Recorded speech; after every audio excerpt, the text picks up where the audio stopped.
서울의 번화가를 지나 전국 방방곡까지 이어지는 철도망에서 매일 수백만 명이 이동하는 한국입니다. 안전하고 정확한 대중교통 시스템으로 명성을 얻은 이 나라에서도 때때로 설명할 수 없는 일들이 벌어지곤 했죠. 특히 1980년대 말에 한국은 88 올림픽의 여운 속에서 경제 성장의 마지막 불꽃이 타오르던 시절이었고, 사람들은 여전히 야간 열차를 타고 전국을 누비며 여행했습니다. 그런 평범한 일상 속에서 일어난 한 사건이 30년 가까이 한국 사회를 떠들썩하게 만들었는데요. 1989년 늦가을, 차가운 밤 공기가 흐르던 11월의 어느 날이었습니다.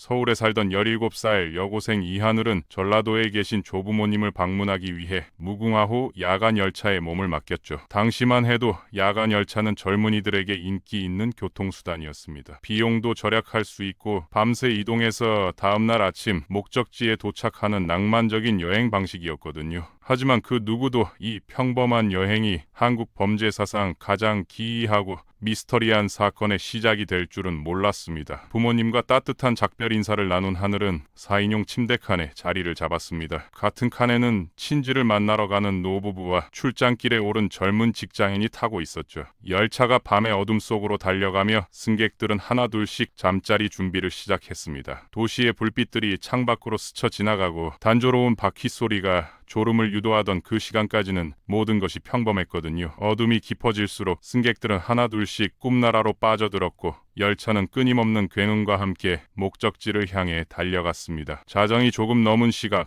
열차가 충청도 일대를 달리고 있을 때였습니다. 하늘이 자리에서 일어나 화장실에 가겠다고 말하며 작은 화장품 파우치만 들고 칸을 나섰죠. 노부인은 그녀의 발걸음 소리가 복도를 따라 멀어져 가는 것을 들었습니다. 5분이 지나고 10분이 지났지만 하늘은 돌아오지 않았어요. 노부인이 불안해하기 시작했을 때는 이미 30분이나 흘러 있었습니다. 남편을 깨워 상황을 알렸지만 졸린 남편은 아마 다른 칸으로 친구를 만나러 갔을 거라며 대수롭지 않게 여겼죠. 다음날 아침 열차가 전라도 종착역에 도착했을 때 충격적인 사실이 드러났습니다. 하늘의 침대는 밤중에 나간 그대로 손이 닿지 않은 채 남아있었고, 그녀의 가방과 코트, 워크맨 등 모든 소지품이 그대로 있었습니다. 하지만 정작 본인은 어디에서도 찾을 수 없었죠. 역에서 손녀를 기다리던 조부모님께 전해진 소식은 충격적이었습니다. 승객 명단에는 분명히 하늘의 이름이 있었지만 열차 안에는 그 어디에서도 그녀를 찾을 수 없다는 것이었거든요. 경찰이 급히 출동해 열차를 범죄 현장으로 봉쇄하고 철저한 수색에 들어갔습니다. 하지만 밀폐된 공간인 기차에서 사람이 흔적도 없이 사라질 수 있을까요? 모든 창문은 닫혀 있었고 차량 간 연결문들은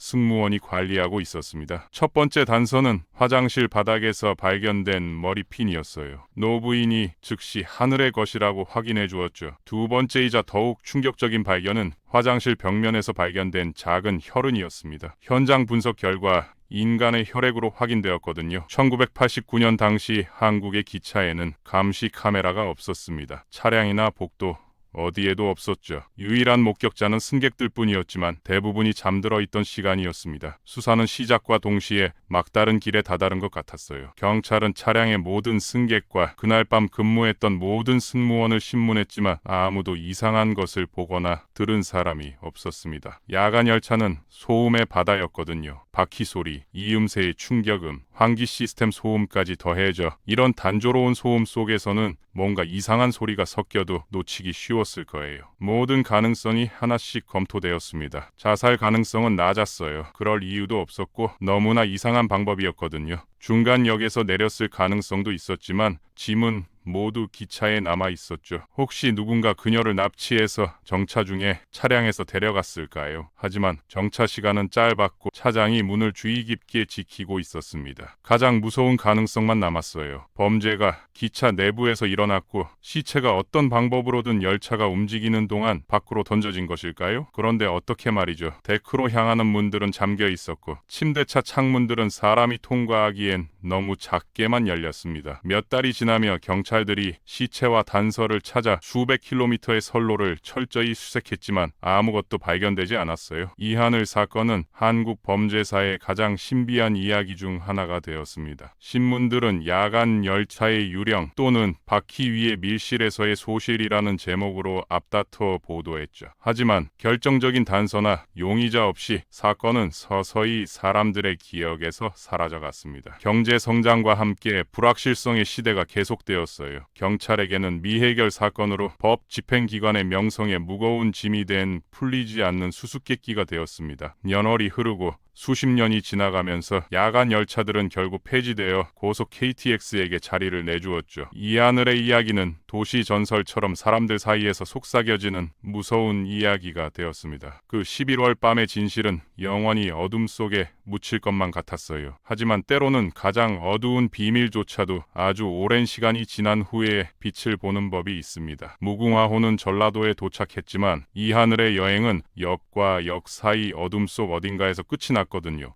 경찰은 막혀버렸어요. 달리는 기차 내부에서 어떻게 사람이 공중으로 사라질 수 있을까요? 그들은 이 질문의 답을 무려 27년이라는 긴 세월 동안 계속 찾아 헤매게 되었습니다. 27년이라는 세월은 거의 한 세대에 해당하는 시간이었죠. 그동안 세상은 인식을 넘어설 정도로 크게 변화했습니다. 한국은 IMF 외환위기를 극복하고 IT 강국으로 도약했어요. 새로운 천년이 시작되고 있었습니다. 휴대전화와 인터넷이 보급되었고 감시 카메라는 모든 거리 모퉁이와 모든 역, 새로운 열차의 모든 차량에 설치되었죠. 이 하늘에게 일어난 범죄는 이 새로운 세계에서는 불가능해 보였습니다. 하지만 하늘의 부모에게 시간은 1989년 추운 11월에 멈춰 있었어요. 그들은 결코 답을 얻지 못했습니다. 그들의 삶은 조용하지만 끝없는 기다림으로 바뀌었죠. 서울의 집에서 그녀의 방은 주인이 곧 돌아올 것처럼 손대지 않은 채로 남아 있었습니다. 매년 그녀의 실종일에는 조용한 추도를 지냈지만 꽃을 올릴 무덤조차 없었어요. 그들의 슬픔은 조용했지만 여전히 깊었습니다. 그것은 완결되지 못한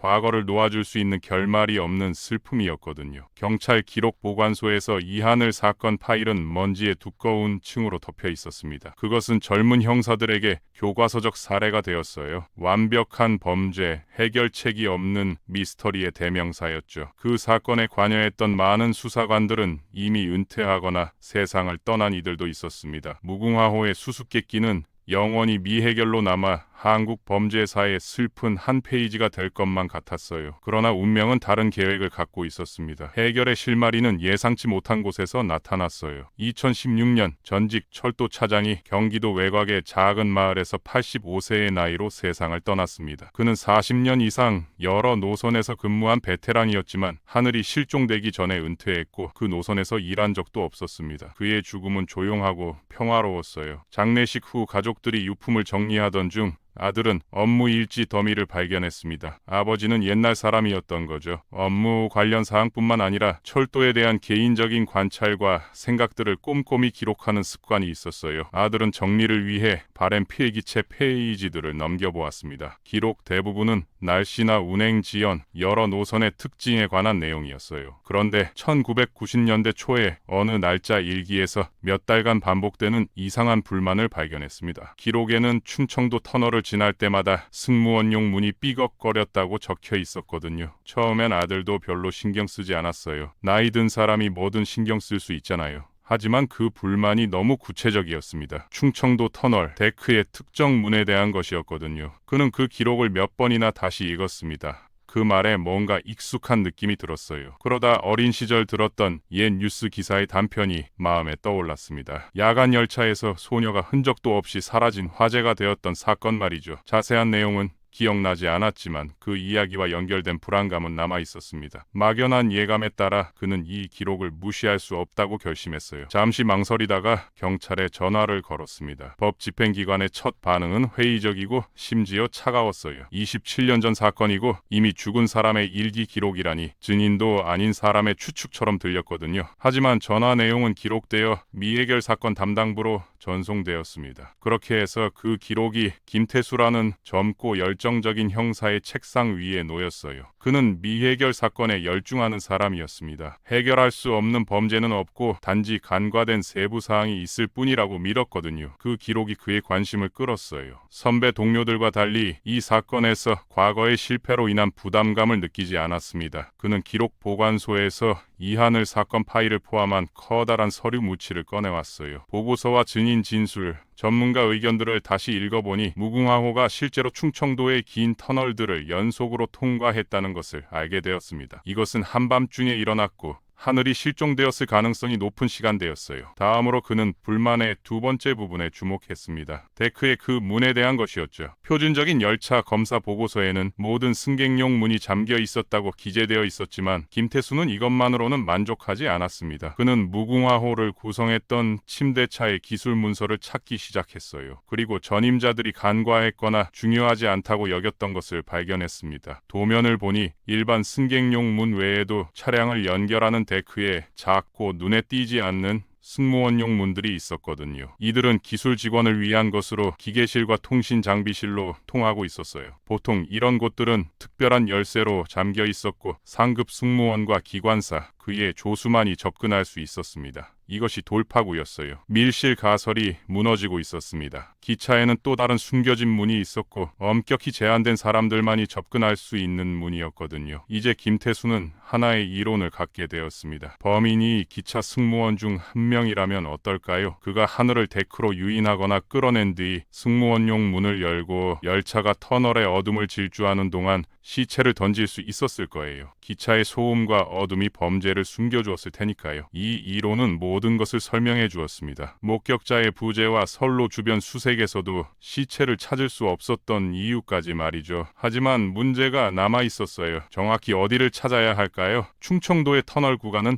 수십 킬로미터에 달했습니다. 모든 곳을 확인하는 것은 불가능했거든요. 김태수는 다시 오래된 철도 지도에 몰두했습니다. 이 구간의 가장 긴 터널들의 설계도를 연구했어요. 그리고 또 하나의 중요한 세부 사항을 발견했습니다. 터널 내부에는 수백 미터마다 작은 대피소들, 즉 작업자가 지나가는 열차로부터 자신을 보호하거나 공구를 보관하기 위해 설계된 콘크리트 벽에 함몰부가 있었어요. 이런 곳들은 위에서는 보이지 않고 철도 정기 검사 중에도 사실상 눈에 띄지 않았습니다. 기차가 그런 곳을 지날 때 시체가 던져졌다면 바로 그 안에 떨어져서 거기서 시야에서 숨겨진 채 남아있을 가능성이 있었거든요. 이 이론을 바탕으로 김태수는 당국을 설득해서 수색 작전 허가를 받는데 성공했습니다. 그것은 어렵고 위험한 일이었어요. 철도공사와 협상해서 열차 운행 일정의 틈을 확보해야 했습니다. 정해진 날 헬멧과 형광조끼를 착용한 수사관들과 구조대원들이 충청도 터널의 어둡고 메아리치는 내부로 들어갔어요. 공기는 무겁고 습했습니다. 먼지 냄새가 났죠. 그들은 강력한 손전등으로 콘크리트 벽을 비추며 천천히 전진했습니다. 하나씩 계속해서 대피소들을 조사했어요. 대부분이 비어있거나 오래된 쓰레기로 채워져 있었습니다. 하루가 지나고 또 하루가 지났어요. 희망이 희미해지기 시작했습니다. 그런데 수색의 셋째 날 가장 깊숙한 대피소 중 하나에서 손전등 빛이 어둠 속에서 뭔가 이상한 것을 포착했습니다. 수년간의 먼지와 때의 층 아래에 썩은 천 조각들이 놓여 있었어요. 그 옆에는 압축된 흙에 반쯤 묻힌 낡은 여성 신발이 있었습니다. 스타일은 분명히 시대를 보여주는 1980년대 후반의 것이었어요. 수색자들의 심장이 빠르게 고동쳤습니다. 그들은 조심스럽게 그 장소를 정리하기 시작했죠. 그리고 그중 한 명이 작은 금속 물체에 손이 닿았습니다. 얇고 어두우며 검은 코팅으로 덮여 있었어요. 그들이 그것을 조심스럽게 닦아내자 금속이 은빛으로 반짝였습니다. 가는 사슬에 달린 작은 타원형 메달리온이었거든요. 발견물들은 즉시 감식실로 운반되었습니다. 과학수사 전문가들이 보석세공사의 정밀함으로 메달리온을 열었어요. 내부의 작은 유리 아래에는 색이 바래긴 했지만 아직 알아볼 수 있는 웃고 있는 노부부의 사진이 있었습니다. 연구실의 보고서를 받아든 김태수 형사는 이씨 집으로 차를 몰았어요. 그는 발견한 메달리온의 사진을 그동안 슬픔에 잠겨있던 부모에게 보여주었습니다. 어머니는 숨을 헐떡이며 손으로 얼굴을 가렸고 아버지는 사진을 조용히 바라보며 눈물을 흘렸습니다. 그것은 그들의 선물이었어요.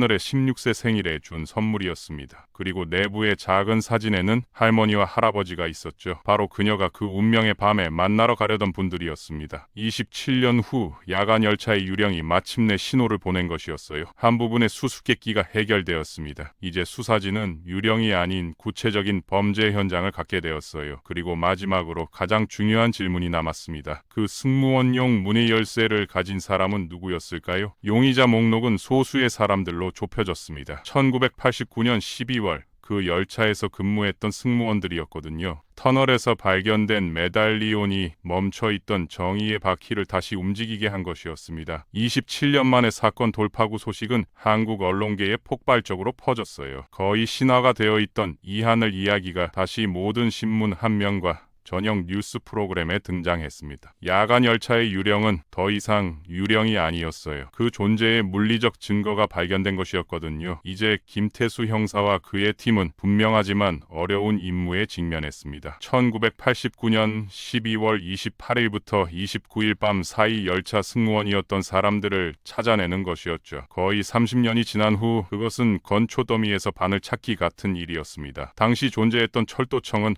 훨씬 전에 철도공사로 재편되었어요. 기록 보관소들은 이미 해체되었고 문서들 일부가 분실되었을 가능성도 있었습니다. 경찰은 거대한 작업을 수행해야 했어요. 그들은 먼지 쌓인 기록 보관소에서 수시간을 보내며 오래된 급여 명세서와 근무표, 직원 개인 파일들을 조사했습니다. 그날 밤 근무했던 많은 사람들이 더 이상 생존해 있지 않았어요. 다른 사람들은 나이가 들어서 거의 아무것도 기억하지 못했습니다. 하지만 체계적인 작업은 보상을 받았어요. 수사관들은 직책에 따라 승무원용 문의 특별한 열쇠에 접근할 수 있었던 사람들의 짧은 목록을 만들 수 있었습니다. 목록에는 몇 명의 이름만 있었어요. 열차장과 그의 보조인 차장 2명, 기관사, 그리고 그의 조수였습니다. 각각에 대한 확인이 시작되었어요. 이미 고령인 열차장은 흠잡을 데 없는 평판을 가지고 있었고 다른 승무원들에 따르면 운행 중 전방 차량에 있었습니다. 차장들은 문제의 열쇠에 접근할 수 없었어요. 마찬가지로 은퇴한 기관사도 완벽한 가장이며 흠없는 기록을 가지고 있었습니다. 수사가 다시 막다른 길에 다다를 것 같았어요. 그때 형사들이 목록의 마지막 인물에 주목했습니다. 기관사의 조수였어요. 1989년 당시 그는 아직 30세가 되지 않은 젊은 남성이었습니다.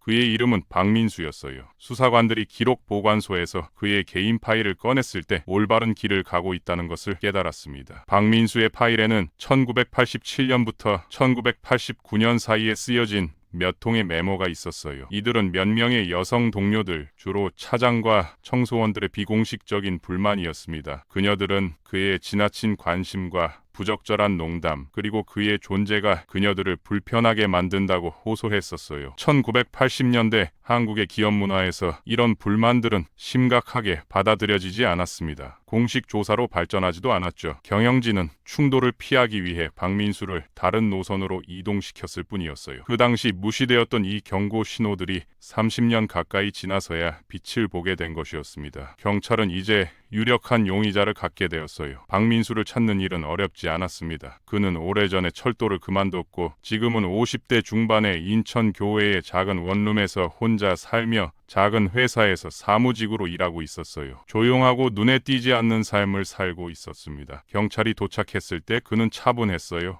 경찰서에서의 조사에 동의했습니다. 첫 번째 신문에서 그는 모든 것을 부인했어요. 그날 밤은 기억하지 못한다고 말했습니다. 그에게는 수백 번의 야간 근무 중 하나일 뿐이었다고 했죠. 무슨 일이 일어났는지 기억하지 못한다고 했어요. 그는 침착함으로 가득 차서 냉정하게 대답하며 수사관들을 똑바로 바라보았습니다. 하지만 김태수 형사는 이에 대비하고 있었어요. 그는 그를 다그치지 않았습니다. 체계적으로 단계별로 그 밤의 사건들을 박민수를 위해 재구성해 나갔어요. 그는 테이블에 열차 차량 도면과 노선 지도, 무궁화호 사진들을 놓았습니다. 그런 다음 충청도 터널에서의 발견에 대해 이야기했어요. 거기서 발견된 메달리온의 확대 사진을 박민수에게 보여주었습니다. 박민수의 겉으로 드러난 냉정함이 처음으로 균열되었어요. 그 시선이 잠시 흔들렸지만 계속해서 모든 것을 부인했습니다. 그리고 김태수는 결정타를 날렸어요. 박민수의 개인 파일에서 불만 사본들을 꺼내 천천히 하나하나 읽기 시작했습니다. 서로 전혀 모르는 여자들이 왜 그에 대해 그렇게 많은 불만을 썼는지 박민수에게 물었어요. 박민수는 침묵했습니다. 그의 자신감이 증발했어요. 경찰이 그에 대해 모든 것을 알고 있다는 것을 깨달았거든요. 그리고 김태수가 마지막 일격을 가했습니다. 박민수 씨, 그가 냉정하게 말했어요. 데크의 승무원용 문에 대해 이야기해봅시다. 그 문을 기억하시죠? 그 문과 그날 밤 가지고 있던 열쇠에 대한 승무원만이 알 수 있는 구체적인 세부 사항에 대한 언급이 그를 완전히 무너뜨렸습니다. 27년간 쌓아올린 거짓말의 벽이 순식간에 무너져 내렸어요. 긴 침묵 후에 움직일 수 없는 증거와 자신의 과거의 무게에 눌려 박민수는 입을 열었습니다. 그는 모든 것을 자백했어요. 그의 이야기는 끔찍하면서도 단순했습니다. 그날 밤 그는 긴 정차 중에 조금 술을 마셨어요.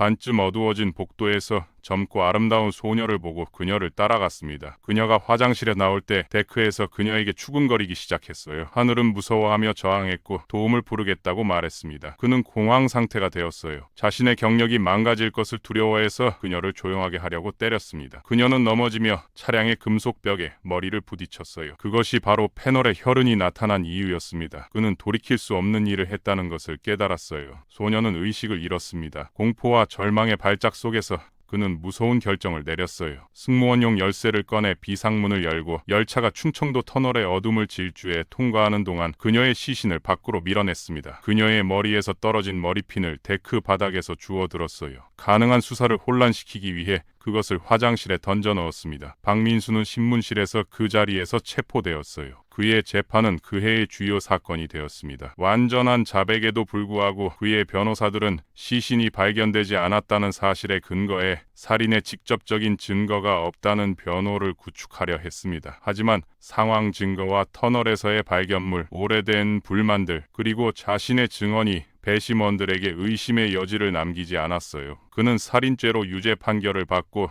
장기 징역형을 선고받았습니다. 재판 후 경찰은 최신 장비를 사용해서 터널 주변에서 몇 차례 더 대규모 수색 작전을 펼쳤어요. 하지만 30년 이상의 세월 동안 자연히 희생자를 품어버렸습니다. 이 하늘의 유해는 결코 발견되지 않았어요. 사법제도에 있어서는 사건이 종결되었습니다. 언론에서도 이야기는 끝을 맞았죠. 하지만 하늘의 부모에게는 끝이 아니었습니다. 그들은 진실을 알게 되었고 모르는 고통은 끝났어요. 하지만 영원히 무덤을 갖지 못할 딸을 잃은 아픔은 그들과 함께 영원히 남아 있었습니다. 야간 열차 복도에서 조용한 발걸음 소리로 시작된 이야기가 드디어 끝을 맞았어요. 무궁화호는 더 이상 존재하지 않고 시대도 바뀌었지만 이 비극의 메아리는 밤의 조용한 바퀴 소리처럼 한국 범죄사에 영원히 남아 있을 것입니다.